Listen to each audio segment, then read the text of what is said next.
masih satu family, yaitu udang-udangan. Nah, pertama kita jelaskan dulu apa itu pakan alami. Pakan alami merupakan organisme hidup yang berasal dari alam dan dapat dimanfaatkan sebagai sumber makanan bagi ikan. Misalnya pakan yang sering kita ketahui dalam pembesaran fase larva sangat membutuhkan pakan hidup, karena pakan hidup lebih bersahabat dengan kualitas air dibandingkan dengan pakan buatan yang lebih cepat menurunkan kualitas air pada sektor budidaya.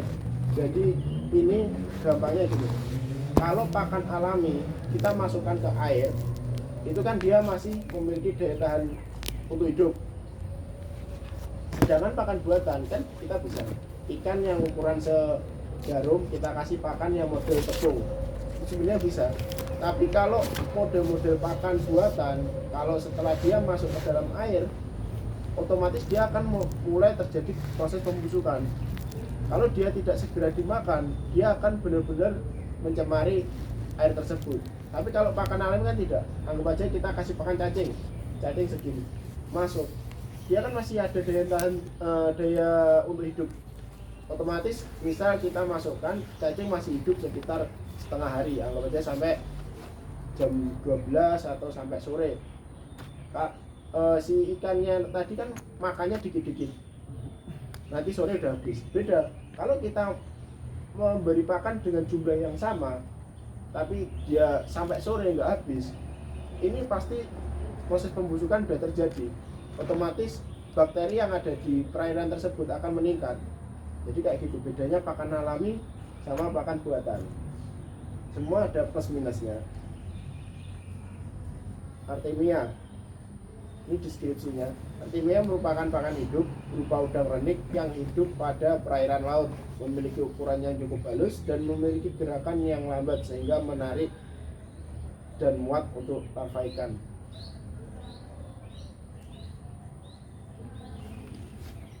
Nah, ini pas model-model Artemia itu kayak gini nih.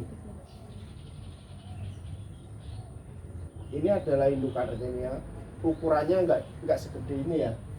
Jadi Artemia itu mentok ukurannya segini lah, sekitar 2 sentian. Itu ukur induk. Tapi untuk anakannya nanti dia cukup halus, jadi cukup bagus. Jadi nanti waktu pemberian pakan di fase ini ya. Jadi di fase ini kita beri pakan. Ini nanti kita belajar cara netasin Artemia. Nah, ini telur Artemia. Nanti kita belajar netasin gimana cara netasin telur Artemia.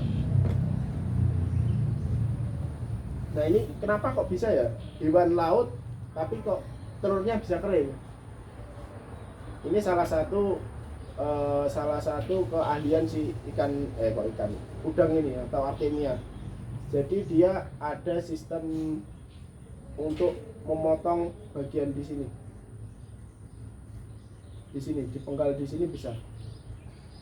Jadi kalau kondisi lingkungannya bagus, siklus ini berjalan dengan cepat. Tapi kalau kondisi lingkungannya tidak bagus, setelah dia gendong telur keluar, si telur ini akan terus membentuk telur. Kemudian dia akan mengambang terus menempel di pinggir-pinggir. Tapi kalau udah kondisi airnya bagus, otomatis dia akan langsung menetas. Jadi dia bisa mendormankan atau memposisikan tidur di dalam telur tersebut untuk larvanya. Ini adalah kemampuan untuk bertahan hidup dari si Artemia tersebut. Jadi di sini waktu dia mau menetas, kalau kondisi lingkungannya tidak mendukung, kayak keasinannya air laut itu tidak sesuai. Misalnya kalau air laut kan keasinan sekitar 1 liter air itu mengandung garam sekitar 25 gram sampai 30 gram. Jadi itu adalah keasinan atau kalau orang nyebut salinitas, tingkat keasinan untuk air laut yang optimal. Tapi kalau udah lebih dari 30, dia udah hiper. Jadi untuk Artemia ini nanti bakalan didormankan, jadi nggak bakalan ditetasin. Oh, kalau dia tidak menetas kalau posisinya gitu. Dan bisa juga kalau kondisi airnya di bawah 25 atau kondisi tawar sama, dia juga tidak akan menetaskan. Nah ini sebelah kiri ini adalah gambaran Artemia yang posisi udah menjadi induk. Sebelah kanan ini Artemia pada suatu lingkungan yang terjadi blooming atau kelebihan. Jadi di daerah sini untuk predatornya masih minim, jadi bisa blooming kayak gini nih. Tapi proses blooming ini tidak terjadi lama, soalnya usia Artemia sendiri tidak lama. Otomatis kalau blooming kayak gini nih pasti cepat mati, soalnya usia tidak lama, dia pasti ada yang mati. Terus kemudian yang mati itu nanti terjadi pembusukan dan dapat membunuh yang lain.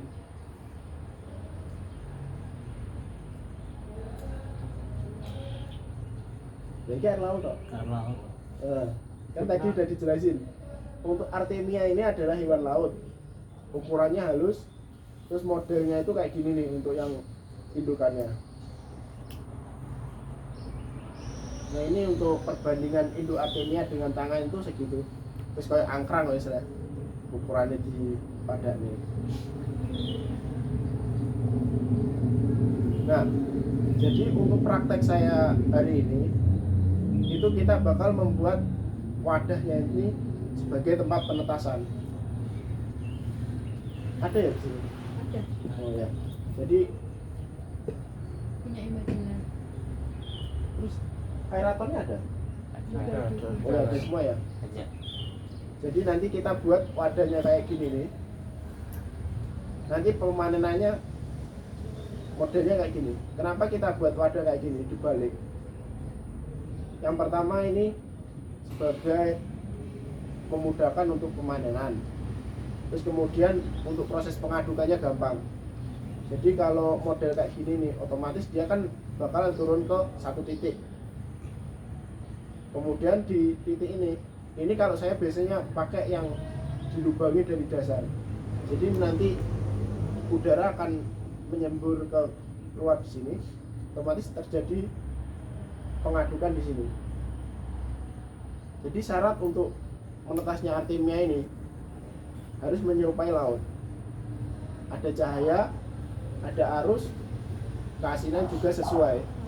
Jadi keasinan harus kita menyamakan dengan kondisi laut yang ada pada untuk yang kondisi laut yang optimal. Misal laut yang optimal itu untuk penetasan sekitar 30 gram garam per liter. Pak Iwan sama ibu-ibu Dharma wanita. Mungkin. Nah ini kelebihan Artemia. Nutrisinya cukup tinggi, terus ukurannya juga halus, bersih dari bakteri, mudah disimpan. Ini tadi kenapa kok kita ngomongnya bersih dari bakteri? Tahu dari mana? Nah, ini kan dia kan telur. Dasarnya dia hidupnya di laut, di air. Jadi bakteri air keluar, anggap aja kayak ikan keluar dari air, pasti mati. Tapi kalau Artemia enggak, kebetulan dia punya sistem sistem bertahan hidup yang bisa bertahan dalam telur kondisi kering kayak gini nih. Jadi bakteri yang menempel di telurnya ini dia akan mati, soalnya kekurangan tempat hidupnya tidak ada. Jadi bisa dikatakan kalau ini lebih bersih daripada pakan-pakan alami yang kita ambil dari perairan langsung. Jadi untuk di daerah Tulungagung kan ada Prutu, terus ada cacing sutra. Nah, cacing sutra ini sebenarnya gampang banget terkontam penyakit atau bakteri. Soalnya dia kan hidupnya di air yang kotor, termasuk pemakan makan dasar. Jadi cacing ini gampang banget menyimpan bakteri di dalam perutnya. Jadi kalau ikannya teman-teman gampang mati, itu mungkin bisa jadi dari pakannya, terus lingkungannya. Jadi banyak faktor ikan mati. Bukan berarti pas udah jebret wah iki kena udan iki. Yo go iso yo banyune iso, tapi yo pakane yo iso. Dipakane wis mabuk sih iki yo iso. Tapi guys, karena itu kita harus mengetahui cara pengolahan pakan yang bagus. Karena itu yang tempat penjual cacing itu dia pasti dialiri air terus. Kalau teman-teman pernah beli cacing sutra, pasti ada air bersih yang terus mengalir supaya perutnya dia kosong. Itu untuk menservis pakan ini, untuk mensterilkan isi perut.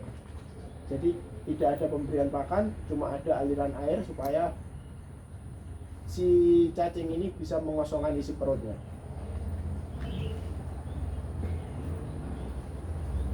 Nah ini ada lagi, ini nutrisinya tinggi ini dia karena si Artemia ini di dalam penelitian termasuk kandungan yang nutrisinya cukup paling tinggi daripada pakan-pakan yang lain.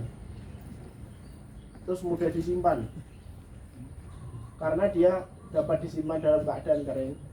Jadi kalau kita udah mulai pemijahan, terus kita udah bisa menyiapkan kayak gini, jadi kita siapkan aja Artemia sebelum ikan menetas. Ikan makan umur berapa? 4 hari.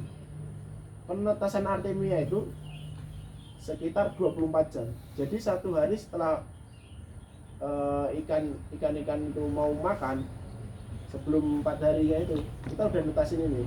Jadi ikan udah habis kuning telur, kita bisa langsung kasih. Enaknya kayak gitu. Kenapa lebih enak kayak gini? Soalnya merutu, walaupun jumlah di tulang agung banyak, tapi kalau kondisi kayak kemarin zaman-zamannya cupang rame itu, merutu itu rebutan ya. Biasa ndak oleh. Soalnya di Tulungagung sendiri merutu masih budayanya masih sedikit ya. Daerah-daerah sini ada. Daerah Mulut. Nah, cuma daerah Mulut ya. Dari sini nggak ada ya. Soalnya pembudidaya merutu atau kutu air yang kecil-kecil itu masih sedikit. Jadi untuk teman-teman yang budidaya mungkin bisa buat opsi lain ini. Soalnya untuk larva sendiri setelah 4 hari harus makan, dia harus makan, nggak bisa nggak dikasih makan. Walaupun minim, kalau larva itu sementing mangan, nggak perlu akeh, nggak perlu warep, penting mangan tok. Walaupun harganya ini nanti dibanding dengan merutu lebih ekonomisan merutu sama cacing.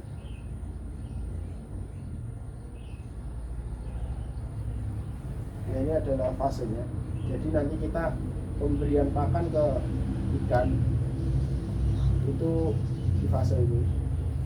Ini umur di 24 jam udah segini. Terus untuk mencapai ke ukuran segini nih, ini membutuhkan waktu sekitar 3 mingguan. Jadi untuk efisiennya penggunaan Artemia ini, dia sebaiknya kalau waktu pemberian pakan, anggap aja itu umur tiap hari kan harus makan. Jadi sebelum pemberian pakan harus udah menetaskan. Misal ini ditetaskan di usia ikan 3 hari, jadi dibuat pakan untuk ikan usia 4 harinya. Jadi di waktu 4 hari setelah memberi pakan harus menetasin lagi. Soalnya kenapa? Si larva ini dia cepat tumbuhnya, dalam waktu sehari dia udah bisa seukuran segini. Sedangkan larvanya pertumbuhannya lebih lambat. Gak mungkin kan kita beri pakan seukuran yang kayak gini, dia bakalan gak muat untuk bukaan mulut si larvanya. Walaupun si ini tadi dia bisa bertahan dalam aerator sampai 3 hari, tapi ukurannya udah gede-gede. Jadi untuk efisiennya ya tiap hari netasin untuk pakan besoknya. Nah ini model kemasannya yang sebenarnya kayak gini. Ini kan udah kemasan eceran kalau model wadah-wadah kayak gini. Ini udah kemasan eceran. Dulu sering beli kalengan kayak gini nih.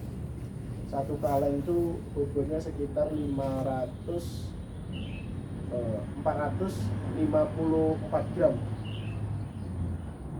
di harga 700.000. Jadi setengah kilo 700.000. Tapi untuk dikasihkan ke pakan larva, menurut saya masih bagus. Nah, dimakan moli ya rugi. Soalnya kenapa? Untuk larva sendiri kan dia membutuhkan nutrisi yang cukup tinggi untuk meningkatkan daya tahan tubuh si larvanya tersebut. Jadi kalau ikan larva udah di awal udah kasih nutrisi tinggi, daya tahan tubuhnya udah terbentuk dengan baik, nanti untuk hari-hari berikutnya kita kasih pakan yang kita beli misalnya kayak merutu, itu nanti walaupun ada bakteri dikit, daya tahan tubuhnya sudah terbentuk. Tapi kalau di awal kita memberikan langsung merutu, kalau si merutunya ini ada bakterinya, ada penyakitnya, dia bakalan langsung drop. Anggapnya bayi ini kan bayi rong daya tahan tubuhnya otomatis masih belum, bukan down, belum ada, ya ada sih tapi kan belum maksimal, pasti membutuhkan ASI. ASI itu kan untuk meningkatkan daya tahan tubuh si proteinnya bagus supaya daya tahan tubuhnya si bayi cepat terbentuk. Misalnya wong tuane watuk itu nggak gampang ketularan, kayak gitu. Jadi kalau nutrisi bagus, steril itu sangat bagus untuk larva menurut saya. Soalnya kita butuh di awal-awal aja, nggak usah sampai gede. Orang sama pakan ini yang gede sakmene, mesti tak kalengan. Jadi kita akalin untuk 3-4 hari di awal aja pemberian Artemia supaya dia mendapatkan nutrisi yang bagus di awal. Terus dari sisi lain dia jelas steril, soalnya yang saya jelaskan tadi dia ini air penyimpanan di kering, otomatis bakteri-bakteri yang dari air dia nggak bakalan masuk ke sini. Nah ini perbandingan sama larva ya. Jadi ini larva ikan, terus ukuran hasil petasannya tadi cuma segini, yang kecil-kecil kayak gini nih. Sedangkan bukaan mulutnya itu masih cukup lebar untuk memakan ini. Kan nggak mungkin kita kasih larva dengan jentik nyamuk yang ukurannya udah sesoto-soto, pasti nggak muat. Kita harus mengetahui bukaan mulutnya si ikan, terus sama si pakan ini masih masuk apa enggak. Kan nggak mungkin, Pak, iwak apa iso nyokot? Ya bayi apa nek untune, padha ae iwak iki saiki ini ora mungkin iso nyokot. Mungkin ada yang bisa ditanyakan?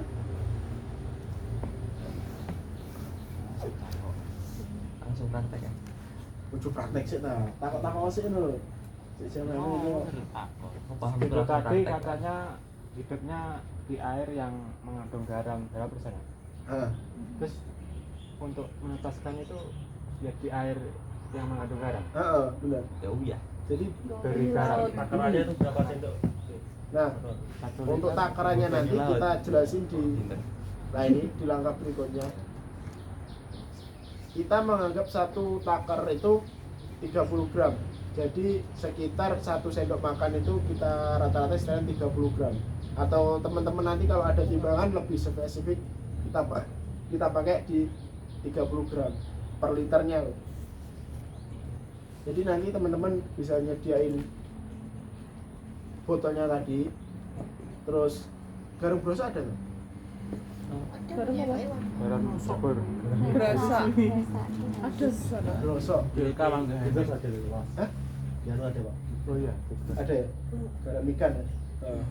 Jadi butuh garam, terus aerator, Garam ikan.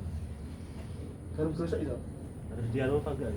Iya, biasa. Langsung cair ikan. Yo, sementing larut lah. Wong garam kan nek banyu diuduk tidak wis larut toh. Kalau berasa kan agak lama. Agak lama. Aneh. Si angelan gula daripada uyah. Enak saya jus. Nah, jajus apa meneh? Nek oleh jajus itu tak mau jajus loh. Aku ya yang gue larut.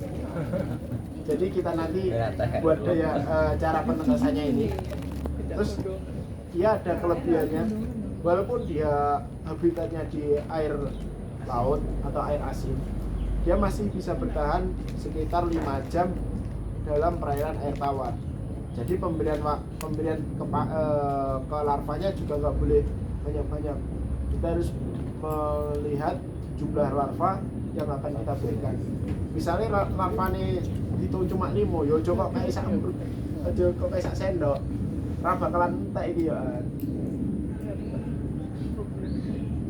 Tanya. Kayak apa? Itu umurnya Artemia itu berapa hari? Maksudnya dari menetas sampai jadi hidup atau mati gitu? 24 jam. Dia Enggak, setelah menetas. waktu penetasannya 24 jam. Iya.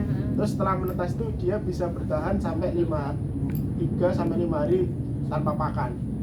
Jadi dia mirip seperti larva. Kan kalau larva ikan dia bisa bertahan sampai 3 hari. Iya. Sama. Jadi biota air itu rata-rata kayak gitu. Dia memiliki kelebihan cadangan makanan sekitar 3 hari sebelum makan utama. Jadi apa aja? Kalau misalnya selama 5 hari itu dipakan gitu bisa hidup terus atau Bisa sampai umur sampai yang ukur induk-induk sekitar 1 bulanan. setelah 1 bulan biasanya sudah mati. Tapi setelah itu buat itu kan bisa nggak? Iso. Dulu pernah saya di kos-kosan dulu waktu saya kuliah di Malang, iseng-iseng habis netasin tak taruh di baskom. Jadi airnya udah saya kondisikan sekitar 5 liter, tak tambah sekitar berapa gram itu? 150 ya? Ya tak tambahin sesuai tadi per liternya setelah 30 gram. Terus tak kasih pakan model bubuk. Nah, family, titik. Wih, so nanti gede. Terus gendong dok. Jadi proses kawinnya itu juga kelihatan. Jadi jantan betina itu gandeng terus. Terus kondisi di bawah gendong telur itu ada. Sampai kayak gitu. Dulu nggak tahu sampai berapa sekitar 2 bulan nggak salah.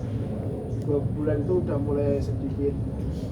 Soalnya mau tak terusin, saya udah pulang, waktunya pulang.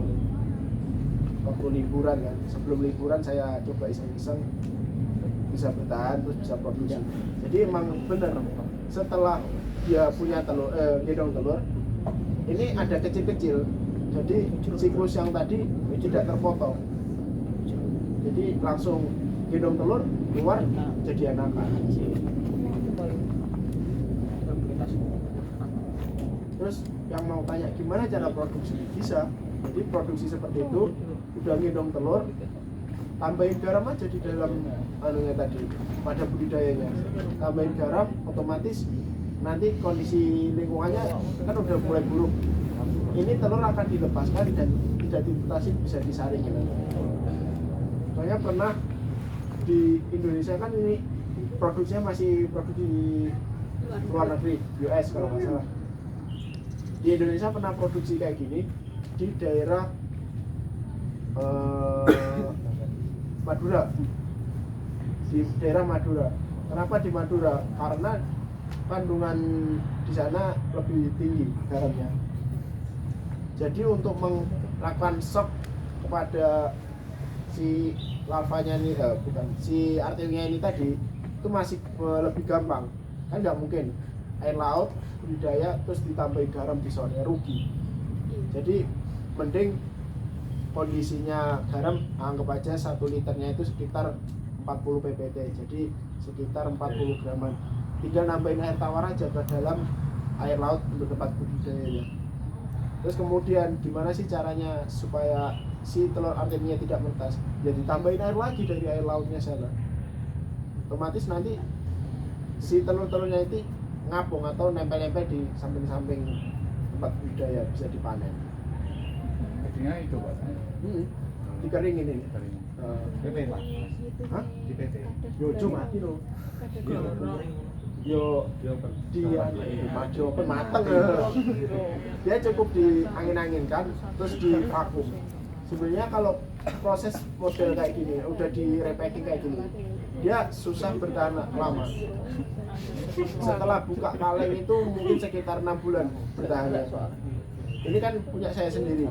Ini udah sekitar 1 tahun lah nggak salah. Setelah buka kaleng 1 tahun lebih ya. Nanti buat perbandingan. Sebenarnya kalau kalengnya itu sampai tahun 2025 loh. Kalau yang ini kalengnya loh. Tapi berhubung sudah saya repacking, buka ini, otomatis kan dia udah nggak vakum lagi, udah nggak, mungkin bisa terkontam bakteri juga, bakteri pembusuk yang ini loh. Jadi kita coba ada dua, yang satu ini masih cukup baru, terus yang satu ini adalah stok yang udah lama. Kita buat perbandingannya nanti. Berarti mulai pengemasan sampai expirednya berapa tahun Pak? Kalau yang packing vakum pakai kaleng tadi itu sampai 2-3 tahun Pak. Tapi kalau yang udah direpek kayak gini nih, ini pasti nurun sekitar 6 bulan ke 1 tahun tuh mentok ya. Jadi penetasnya ada tapi udah menurun banget. Tapi lah posisi masih vakum itu masih lama. Jagungan dulu dulu. Cengkungan kok dulu. Sitok dia. Ya iya, udah 16 padahal itu. Ini melonnya matang loh. Melon. Nenek tamu. Jam setengah 10. Kenapa terusan? Kayak wayahe aku. Ora teko. Wayahe aku. Jam setengah 10. Jam 10 ya. Ini setengah jam ini kita buat praktek aja kalau gitu ya. Mungkin teman-teman bisa disiapkan alat-alatnya, botol. Kita pakai aeratornya dibawa dulu aja. Aerator, selang, Ya Allah, asa itu aja sih. Sama pisau. Buat ngubah. Yuk aerator mana? Langsung praktek secara aja. Wah, nggih. Hah? Kene lho. Ini lah no yuk. Aerator ini Heeh, kene. Oh. Kene. Ini pasang Baru. Kuncinya nih kalau coy. Mana? Mana? Mas Ibul, jadi kunci. Aerator kecil, tolong diambil. Ngireng ya. Gimana sih diawan sopo? Sing anu. cukup bareng no.